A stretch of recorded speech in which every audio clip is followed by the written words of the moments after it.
Ta parole est une lampe à mes pieds, une lumière sur mon sentier.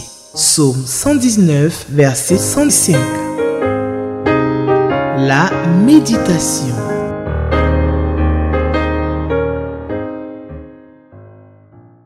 Bien-aimés, que la grâce, la paix de celui qui lance des flèches, des éclairs pour disperser nos ennemis, soit abondamment le partage de chacun de nous aujourd'hui.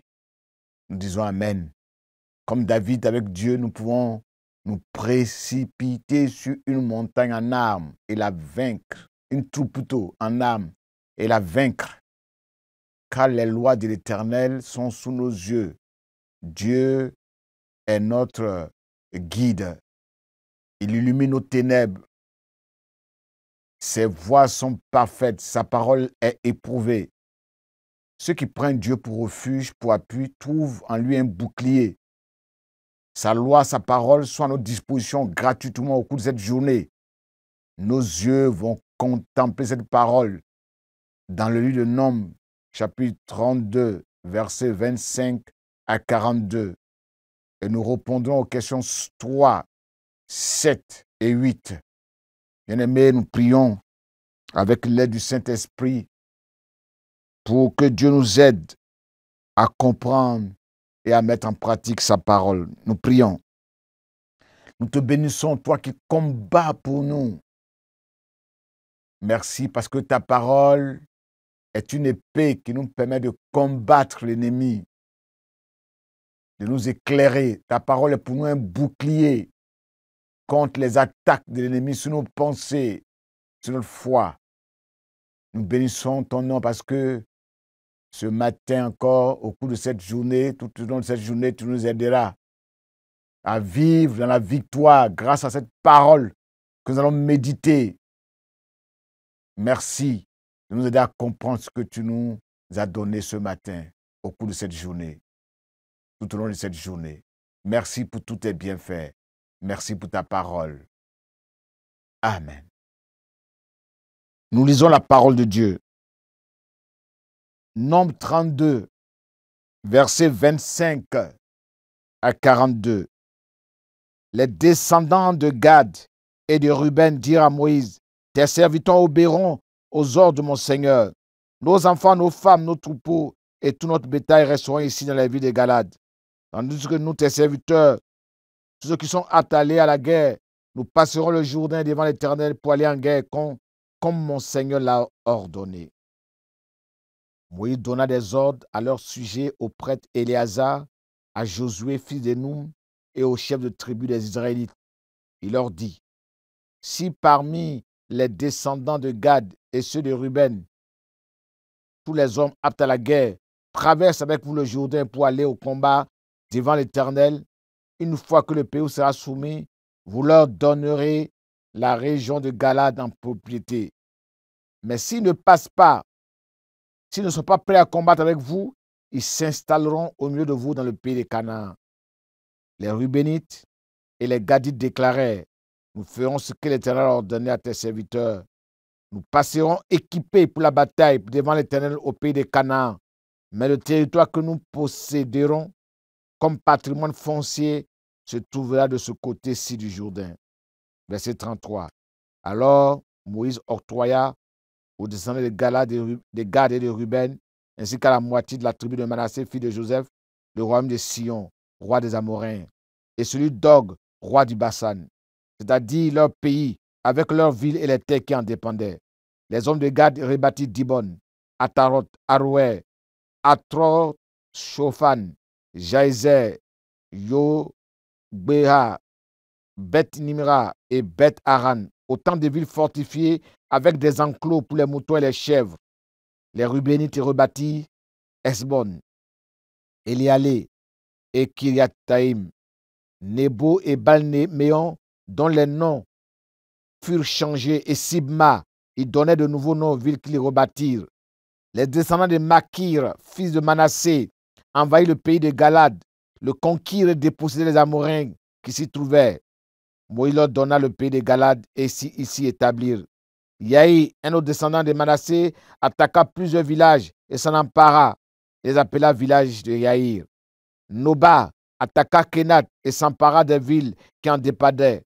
Il leur donna son propre nom. Amen. Question numéro 3. Quels sont les exemples à suivre ou à ne pas suivre dans ce texte?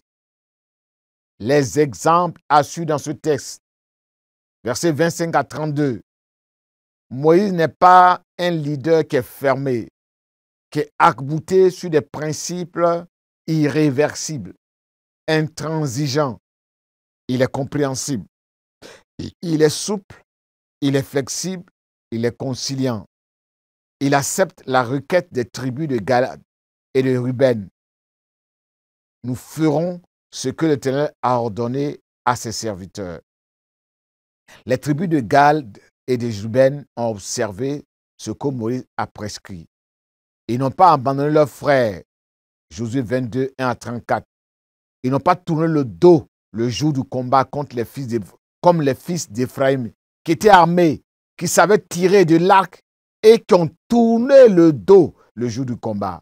Psaume 78, verset 9. Ils ont manifesté un esprit de solidarité envers leurs frères. Ils les ont aidés, accompagnés dans leur conquête des territoires dans le pays promis, pour les aider à entrer dans leur héritage. Versets 28 à 30. Moïse donne des directives au sujet de ces deux tribus devant 3 groupes de témoins. Le prêtre Éléazar, Josué, son successeur, et les chefs des tribus des Israélites. Moïse est un leader avisé et prévoyant qui pose les conditions du pacte de solidarité entre les différentes tribus et les conditions pour que leurs demandes leur soient accordées. Ces témoins sont donc chargés d'attester l'existence de ce pacte et les conditions de leur réalisation. Ils seront ainsi chargés d'appliquer cet arrangement quand Moïse ne sera plus là. Versets 34 à 42. Les tribus de Gad, de Ruben et les descendants de Maki n'ont pas géré leur héritage de façon passive. Ils n'ont pas été paresseux. Ils ont exploité leur héritage. Ils ont rebâti les villes qu'ils ont conquises. Ils ont fait fructifier leur héritage. Ils ne l'ont pas laissé en jachère, inutilisé. Exemple à ne pas suivre. Versets 25 à 27. La demande de ces deux tribus est apparemment altruiste, mais elle manifeste un sentiment d'égoïsme. Ces tribus insistent pour rester en deçà des limites, en deçà des promesses de Dieu. Ce que Dieu leur avait promis, c'est qu'ils aillent au-delà du Jourdain, dans le pays de Canaan. Et ils ont décidé que leurs enfants, leurs femmes et leurs troupeaux, leurs bêtes resteront dans les villes de Galade, qui étaient des villes qui étaient propices à l'élevage. On peut dire qu'à cause de leurs intérêts égoïstes, à cause de leurs troupeaux, ces tribus ont fait un choix lourd de conséquences. Plus tard, on verra qu'ils ont connu une décadence spirituelle.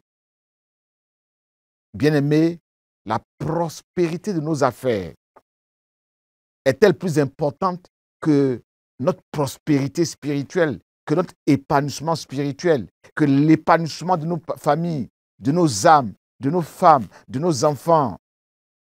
Sortis des limites établies par Dieu engendre très souvent des comportements déviants. Les décisions charnelles que nous prenons sont lourdes de conséquences, de troubles au sein de nos assemblées. Ces tribus ont même instauré leur propre autel qui ressemble au vrai autel de Dieu érigé dans le pays promis. On voit cela dans Josué chapitre 22.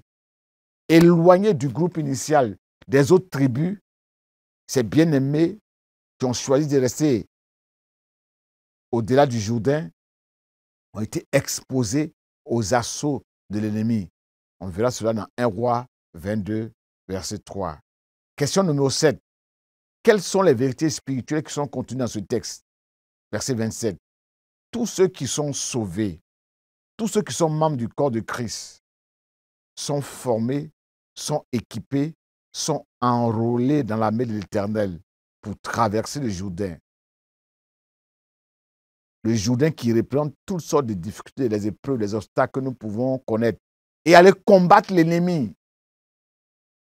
Ce combat, pour être victorieux, doit se mener devant l'Éternel, avec lui, sous son regard. Car sans lui, nous ne pourrons pas nous en sortir, nous ne pourrons rien faire. Versets 28 à 30. Les directives que Moïse, le leader, donne au sujet de cette tribu se font devant plusieurs témoins. Car la déposition d'un seul témoin ne suffira pas pour établir la culpabilité d'un homme. L'affaire ne sera instruite qu'après avoir entendu la déclaration de 2 ou de 3 témoins. Deutéronome 19, verset 15. C'est pourquoi, comme le dit l'apôtre Paul, tu ne recevras pas, tu n'accepteras pas d'accusation contre un responsable d'église si elle n'est pas appuyée par 2 ou 3 témoins. 1 Timothée 5, verset 19. Si ces tribus respectent l'engagement de soutenir leurs frères dans le combat, elles recevront la région de Galade en propriété. Les bénédictions, les faveurs de Dieu que Dieu nous a promises ne se réalisent que si nous respectons les clauses de notre alliance avec Dieu, du respect de nos engagements envers Dieu. Garder ses commandements, obéir à sa parole, rejeter le péché, craindre son grand nom. Verset 25, qui est Gad. C'est le fils de Jacob et de Zilpa, servant de Léa. Son nom signifie bonheur. Moïse a décidé d'attribuer à leur tribu un territoire situé à l'est du Jourdain, si et seulement si elle aidait ses frères à conquérir Canaan. Devoir d'entraide, devoir de solidarité. En effet, mieux vaut être à 2 que tout seul. On tire un bon profit de son travail. Et si l'un tombe, l'autre le relève. Mais malheur à celui qui est seul et qui vient à tomber sans avoir personne pour l'aider à se relever. Ecclésiaste 4, 9 à 10. Qui est Ruben, verset 25. C'est le fils aîné de Jacob et de Léa. Il s'est opposé à la mort de Joseph par ses frères. Jacob l'a privé de son droit d'aînesse à cause du grand péché d'inceste qu'il a commis avec Bila, la servante de son père. Cette tribu, avec celle de Gad, était chargée de soutenir leur frère de l'autre côté du Jourdain. Verset 33, qui est Manassé, c'est le fils aîné de Joseph. Il est né en Égypte. Cette tribu avait 7 clans, dont celui de Maki, qui signifie qui fait oublier. Le juge Gédéon est un lui descendant de cette tribu. Juge chapitre 6. Versets 26 à 27. Nous laisserons nos enfants, nous laisserons nos femmes, nous laisserons nos troupeaux et nos animaux ici dans les villes de Galade et nous prendrons les armes pour la guerre. Nous marcherons au combat sous les ordres du Seigneur. Que c'est beau, ces 4 verbes qui résument les actions d'une marche chrétienne victorieuse. Laisser, prendre les armes, marcher au combat, combattre sous les ordres de l'Éternel des armées. L'apôtre Paul dit qu'un bon soldat qui veut servir Dieu dans son armée, qui veut plaire à son chef, ne se préoccupe plus des affaires de la vie civile. Il ne s'embarrasse pas avec ce genre d'affaires. 2 Timothée 2, 3 à 4. À ce jeune homme qui voulait enterrer son père, Jésus lui dit, « Laisse les morts enterrer leurs morts. Toi, viens et suis-moi. Laisse le monde s'occuper des tâches de ce monde. Toi, viens t'occuper de la mission, la tâche la plus noble, la plus élevée, la proclamation de l'évangile, le salut des âmes. » Luc 9, 60. Celui qui me suit, qui prend sa charrue et qui regarde en arrière pour se préoccuper des affaires de la vie civile n'est pas digne d'entrer dans le royaume de Dieu. Le chrétien est sauvé pour prendre les armes, pour marcher au combat de façon ordonnée, disciplinée, pas par sa propre force, ni par son intelligence.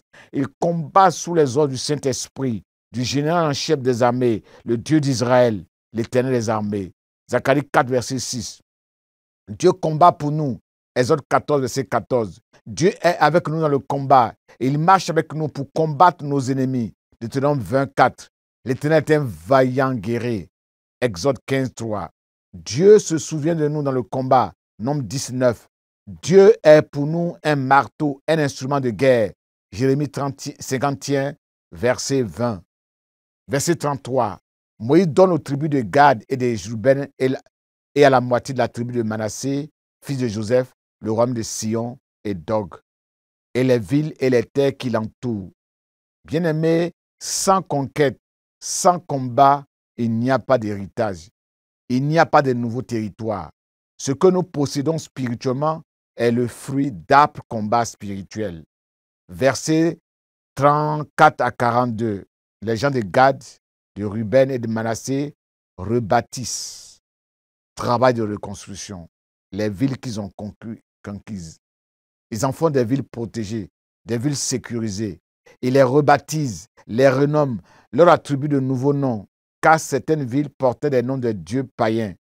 Cela est choquant, perturbant, dérangeant. Nebo, Balméon, ces noms évoquaient l'idolâtrie que Dieu désapprouve fortement. Il chasse les habitants de ces villes et s'y installe pour posséder le pays durablement. Question numéro 8. Y a-t-il d'autres textes qui vont nous aider à comprendre ce que nous avons lu? Texte relatif au projet initial de Dieu pour les 12 tribus d'Israël. Dieu dit à Abraham, tes enfants habiteront dans un pays étranger. Ils seront esclaves pendant 400 ans. Mais il punira leurs bourreaux. Ils reviendront à Canaan à la 4e génération. Genèse chapitre 15. Tu passeras le Jourdain pour te rendre maître des nations plus grandes, plus puissantes que toi. Des villes grandes et fortifiées, tu les posséderas. Deutéronome 9, 1 et Deutéronome 6, verset 10. Le pays à posséder ne se trouve pas à l'est du Jourdain, mais il se trouve de l'autre côté du Jourdain. Josué 11, verset 2 à 3. En ce qui concerne Gad, 7e fille de Jacob, il est doté de vertus militaires, de qualités guerrières. Moïse le compare à une lionne qui déchire bras et tête. Genèse 49, 1 Corinthiens 12, Deutéronome 33. Cette tribu a rejoint David dans le désert. Ils étaient des vaillants guerriers, exercés au combat. Ils ont subi le joug des Ammonites avant d'être délivrés par le juge Jephthé. Juge 12, verset 6. S'étant prostitués aux dieux des peuples du pays, ils ont été déportés sur les rives du fleuve Gozan. 1 Chroniques 5, versets 25 à 26. Texte concernant le grand prêtre Éléazar. C'est sous ses yeux que Josué a été consacré successeur de Moïse, nombre 27. Il était le responsable en chef des Lévites, nombre 3. C'est le 3e fils d'Aaron. Il accède à la prêtrise après la mort de son père.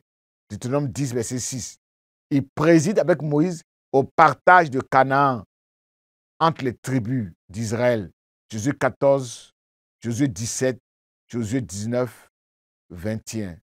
Ses frères Nadab et Abihu ont été tués quand ils ont présenté un feu étranger devant Dieu. Lévitique 10. Un parfum non conforme. Lui et ses fils ont été consacrés au service du sanctuaire. Ils ne devaient ni boire, ni du vin, ni alcool. Lévitique 10. Bien-aimés, quelle conclusion à la fin de notre méditation? Nous avons un devoir de solidarité envers nos frères. Notre joie, notre épanouissement ne seront parfaits que quand nous aiderons nos bien-aimés à conquérir leur territoire spirituel comme nous. Quand nous ferons en sorte que dans notre famille, nos parents se convertissent.